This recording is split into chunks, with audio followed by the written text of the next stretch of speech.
Naquele tempo, disse Jesus a seus discípulos: Eu vos digo, se a vossa justiça não for maior que a justiça dos mestres da lei e dos fariseus, vós não entrareis no reino dos céus. Ouvistes o que foi dito aos antigos: não matarás. Quem matar será condenado pelo tribunal. Eu, porém, vos digo: todo aquele que se encoleriza com seu irmão será réu em juízo. Ouvistes o que foi dito: não cometerás adultério. Eu, porém, vos digo: todo aquele que olhar para uma mulher com desejo de possuí-la, já cometeu adultério com ela no seu coração. Vós ouvistes também o que foi dito aos antigos: não jurarás falso, mas cumprirás os teus juramentos feitos ao Senhor. Eu, porém, vos digo: não jureis de modo algum. Seja o vosso sim, sim, e o vosso não, não. Tudo que for além disso vem do maligno. Palavra da salvação.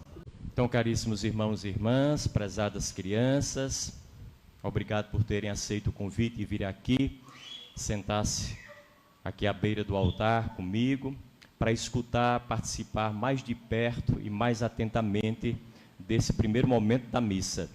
Agora eu vou dar uma palavrinha não só para vocês, também para vocês, é claro, mas para os pais de vocês, os irmãos, os avós, as pessoas adultas que aqui estão e que querem participar do mesmo jeito que vocês participam agora da missa e receber alguma coisa dela e sair daqui melhor do que chegaram.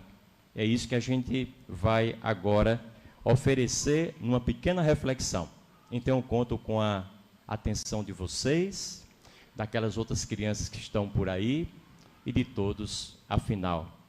O Evangelho de hoje nos oferece uma série de possibilidades para a nossa vida a nível de reflexão.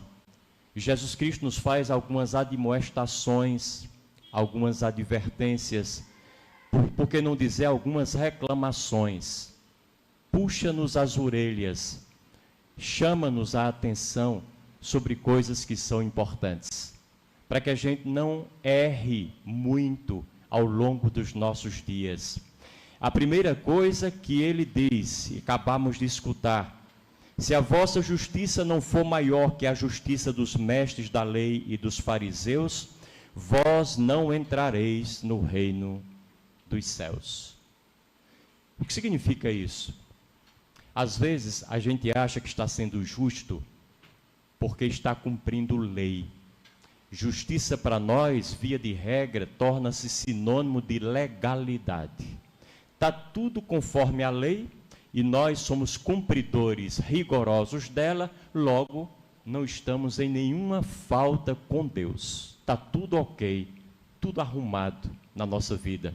Não precisamos de mais nada.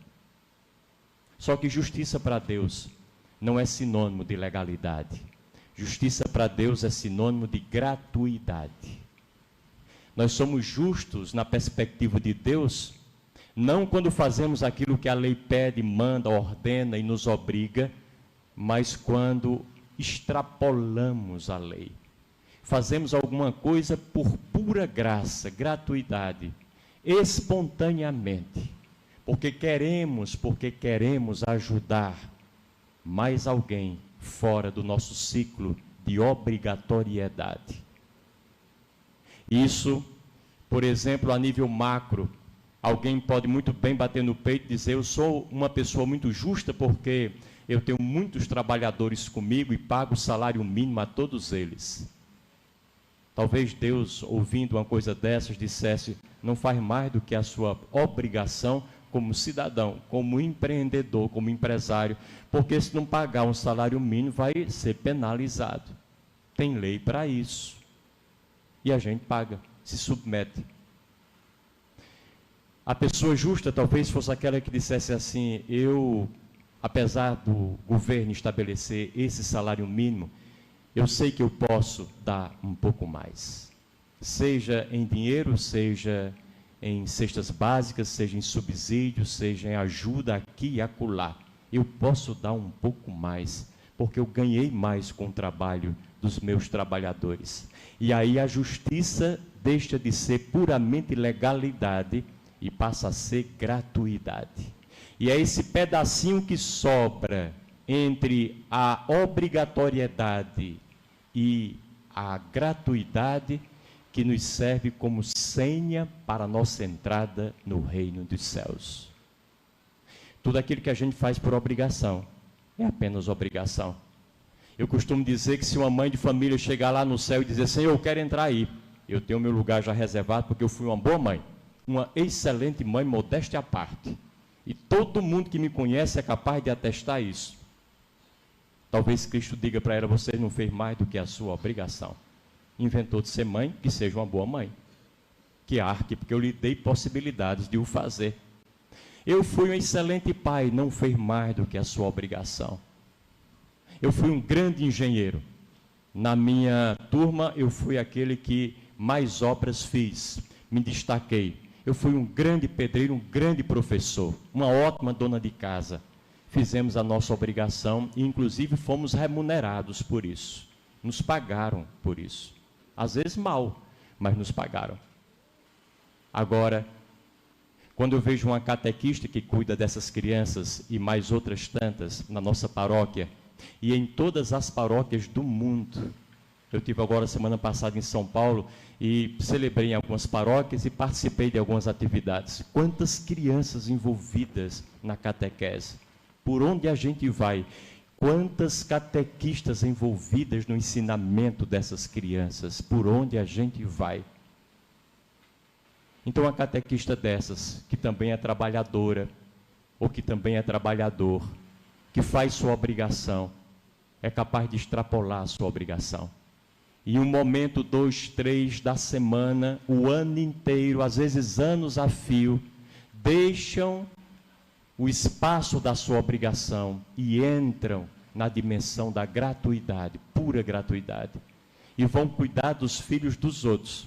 Algumas delas não tiveram filhos de jeito nenhum, porque não se casaram, mas ali estão aturando os filhos alheios, com a maior das paciências, com a maior da inteireza e da dedicação. Nessa hora, elas estão recebendo a senha para o reino dos céus. Tudo aquilo que a gente faz fora do âmbito da legalidade, da obrigatoriedade, porque somos obrigados a fazer, extrapolando essa dimensão, nós conquistamos a vida eterna nessas coisas. E esse é um dado de fundamental importância, porque se não houvesse catequistas, o que seria de nós? Talvez nem estivéssemos aqui na igreja agora. Tudo aquilo que nos ensinaram ficou, e às vezes só ficou o que nos ensinaram.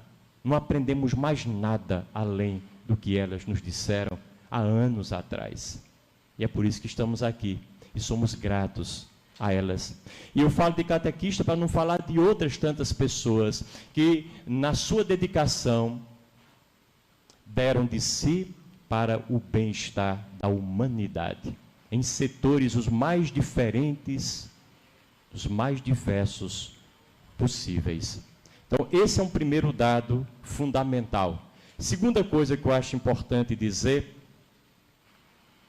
é que o Evangelho nos diz assim: ouvistes o que foi dito aos antigos, não matarás. Quem matarás será réu no tribunal. Eu, porém, vos digo, todo aquele que se encoleriza com seu irmão será réu no juízo. Quem chama o seu irmão de tolo vai pagar por isso. Essa é a segunda admoestação de Jesus Cristo. Foi dito aos antigos, eu, porém, vos digo diferente. Nós não temos nem o dever, muito menos o direito, de repetir os antigos. O que os nossos pais nos disseram e fizeram por nós ficou no tempo, nos serve como valor, como inspiração, como referência, mas nós não podemos simplesmente pegar naquilo e fazer do mesmo jeito. somos chamados a fazer por nós próprios, dando uma resposta aos desafios próprios do nosso tempo, que são desafios diferentes do tempo dos nossos pais e avós. Nenhum de nós pode viver por imitação dos antepassados. Como é que meu pai fazia, como é que meu avô dizia, vale apenas como uma referência positiva. Como é que eu digo agora, nesse exato momento da minha vida? Como é que eu faço agora? E essa capacidade todos nós trazemos conosco.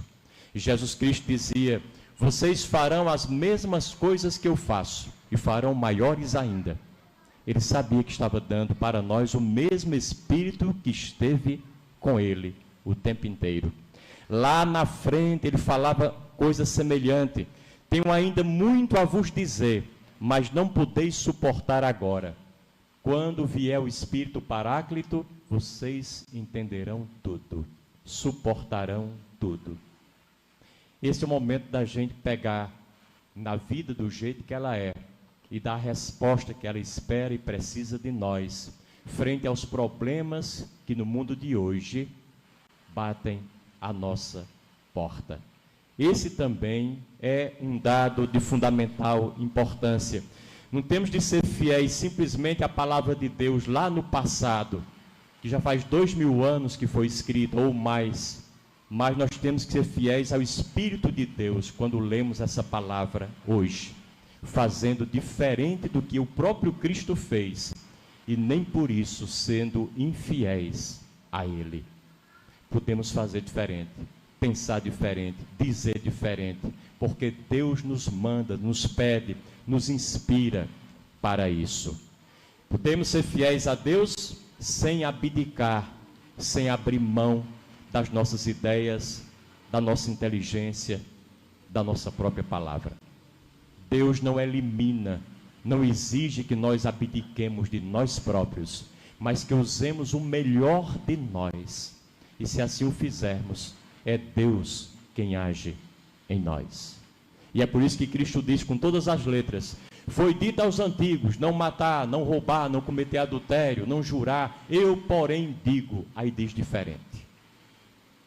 Temos de dizer diferente. A vida exige de nós essa diferenciação, para que o mundo continue recebendo a mesma obra de Deus, através da atualidade das nossas presenças dentro dele.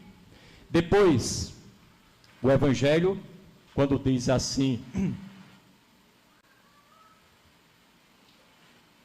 foi dito aos antigos, eu, porém, vos digo, não matarás.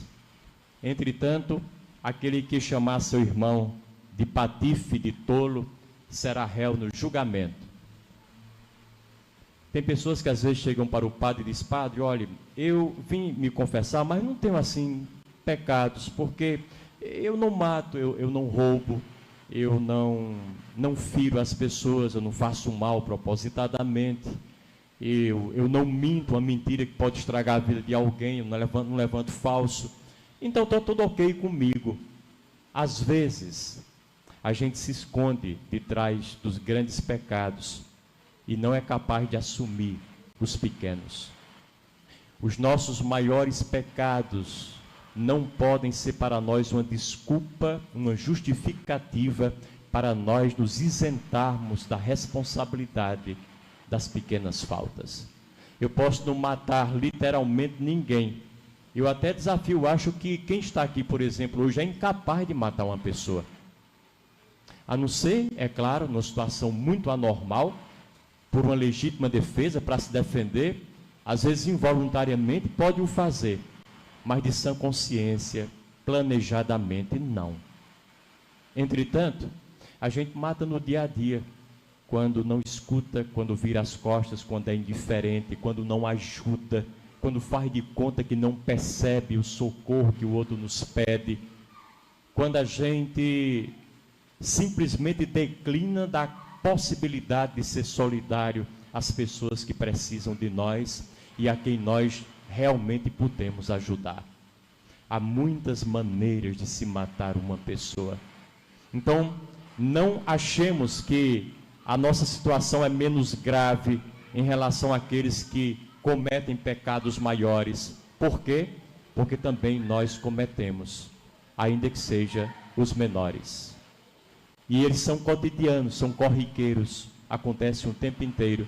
Se torna uma bola de neve, que às vezes a gente não consegue mais, de forma alguma, mandar para frente, tocar, de maneira alguma.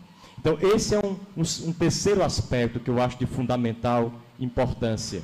E um penúltimo que o Evangelho nos diz: não jureis de modo algum, diz o Senhor, não jureis de modo algum.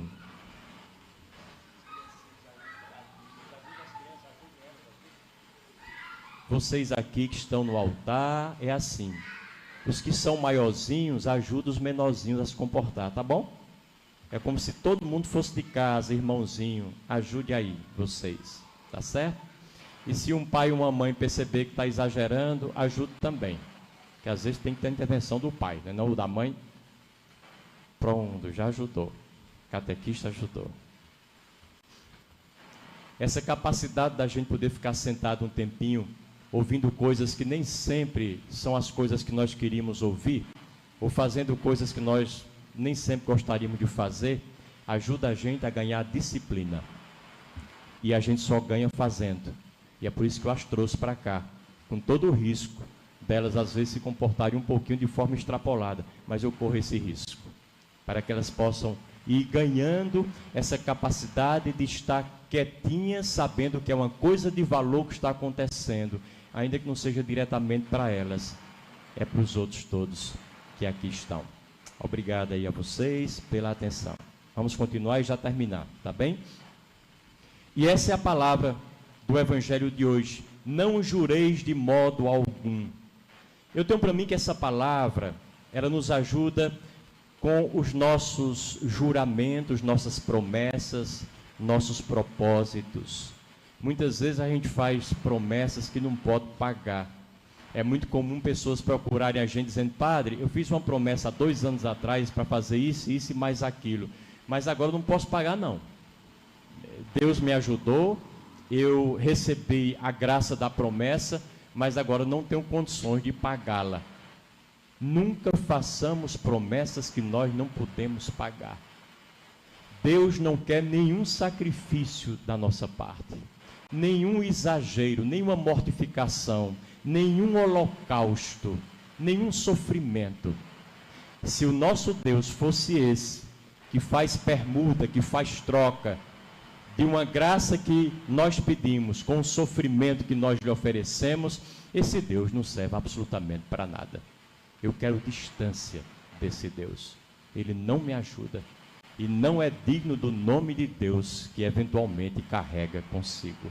E é bom que a gente saiba disso, porque às vezes a gente faz umas promessas tão exageradas. As promessas, se tiverem alguma importância, e elas têm, a importância é para nós. Servem como uma pedagogia que nos ajuda a crescer, a melhorar, a evoluir, a corrigir alguns erros, a fazer alterações importantes no nosso processo de vida. Mas é para nós que elas servem. Não é porque Deus espera que nós retribuamos exatamente como nós dissemos, juramos, prometemos e planejamos. Então nunca façamos promessas que nós não podemos de maneira alguma cumprir, ou que são muito difíceis de serem cumpridas. Deus não precisa desse sacrifício. Muito menos ainda façamos promessa para os outros cumprirem. Eu me lembro daquelas pessoas que às vezes a gente vê os filhos com a roupa de São Francisco, e vê, ou então com a batina de Padre Cícero, um pleno sol quente. E aí, o que foi que houve? Qual foi a promessa que essa criança fez? Não, fui eu quem fiz. Ela estava muito doente, quando tinha tantos anos, e eu fiz a promessa que se ela ficasse curada, ela ia vestir todo dia 20 e batina preta. Vista a senhora. A promessa quem fez foi a senhora, não foi a criança, não. Não façamos promessa, nem demos esmolas com o dinheiro alheio. Não vivamos além das nossas possibilidades. Façamos, peçamos, prometamos por nós. E esse é um dado muito simples, mas muito corriqueiro. Às vezes nós não temos nenhum sacrifício. O sacrifício é feito para a pessoa que foi o objeto da nossa promessa. Não foi sujeito, o sujeito fomos nós. E é para nós que recaem as obrigações todas das promessas e propósitos que fizemos. E não para a criança, não para o nosso filho, não para o nosso neto ou pessoa que o valha. Então, melhor não jurar de maneira alguma. Apenas estar em sintonia com Deus, fazendo o melhor que nós podemos. Quem vive bem a sua vida e faz o melhor dela a cada dia, dispensa qualquer promessa maior que extrapole o seu cotidiano. O seu cotidiano já é a fidelidade que Deus espera de cada um, a cada instante. E a última palavra do Evangelho de hoje: seja o vosso sim, sim, e o vosso não, não. O que Deus quer é que a gente seja verdadeiro, seja sincero, seja honesto, não só naquilo que diz, mas naquilo que vive. Que a verdade da nossa vida seja de fato expressada na realidade do dia a dia, no nosso comportamento cotidiano e prático e concreto. É um apelo à sinceridade de cada um de nós. Nós não fomos feitos para mentira, essa é a grande verdade. E as crianças que estão aqui não deixam a gente mentir nesse aspecto. As crianças são verdadeiras por natureza, são inteiras. Geralmente uma criança não mente. Quando mente, já aprendeu do adulto, infelizmente. Mas era por ela própria, não mente. Não mente. Às vezes, eu me lembro sempre daquela historinha de uma criança que foi mentir, mas não deu certo. Então, vocês não mentem nunca, mas quando vão mentir também não dá certo. É melhor não mentir nunca, jamais. É aquela história de Joãozinho que ligou para a professora dele, para a escola. Naquele tempo o telefone era fixo, vocês não sabem nem o que é isso. E o diretor atendeu e disse, pois não? E ele engrossou a voz para fazer de conta que era o pai dele e disse, aqui eu estou dizendo à senhora que o João não vai para a aula hoje porque está doente. E a diretora acreditou e disse, muito bem, não tem nenhum problema não, eu vou aqui justificar a falta dele. Quem é que está falando, por favor? Ele disse, aqui é meu pai. Quando a gente vem mentir, a gente se trai logo. Nós não fomos feitos para mentira. Fomos feitos para a verdade. Mentir dá muito trabalho. É muito trabalhoso. Porque a gente tem uma mentira aqui, tem que dizer mais 10, 15, 20, todo dia, toda hora, para sustentar a verdade da mentira anterior. Tem hora que a gente não suporta mais. Aí vai e se trai, entrega o ouro, não consegue, se trai. Então é muito importante essa palavra de Jesus Cristo, quando diz, seja vosso sim, sim, vosso não, não. Sejamos sinceros. A única coisa que Deus espera de nós na vida é aquilo que nós podemos dar. Sinceridade, honestidade, verdade. Ele não quer que a gente seja santo, porque essa é uma batalha perdida, a gente não é. Ele não quer que a gente seja perfeito, porque é outra batalha perdida, a gente não é. Mas ser sincero, ser sincera, ser honesto. Eu posso, vocês podem, as crianças podem, os adultos podem. E ser sincero é assim, quando eu faço uma coisa que mereço ser aplaudido e ser elogiado, eu digo, fui eu quem fiz. Não estou mentindo, ainda que haja um pouquinho de vaidade nisso. Mas quando eu faço uma coisa ruim, que não presta para nada, eu tenho que dizer, está vendo isso aí? Não vale nada, mas também fui eu que fiz. Infelizmente fui eu quem fiz. Essa sinceridade é tudo que Deus quer da gente. Com uma pessoa sincera, Deus pode trabalhar, porque confia nela e sabe que com ela pode ir muito longe. Que Deus possa ir conosco muitíssimo longe. Louvado seja o nosso Senhor Jesus Cristo.